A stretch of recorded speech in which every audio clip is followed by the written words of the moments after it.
हज़रत इमाम अली नक़ी अलैहिस्सलाम को बयान करते हुए सुना कि हज़रत नूह अलैहिस्सलाम 2500 साल ज़िंदा रहे। एक दिन वो अपने सफ़ीने में सो रहे थे कि हवा का झोंका आया और आपकी शर्मगाह से कपड़ा हट गया। ये देखकर हाम और याफिस हंसने लगे तो साम अलैहिस्सलाम ने उन्हें झिड़का और हंसने से मना किया।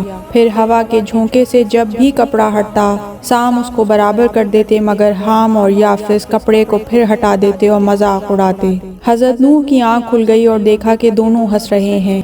पूछा क्या बात है, तो साम ने सब वाक़या बताया।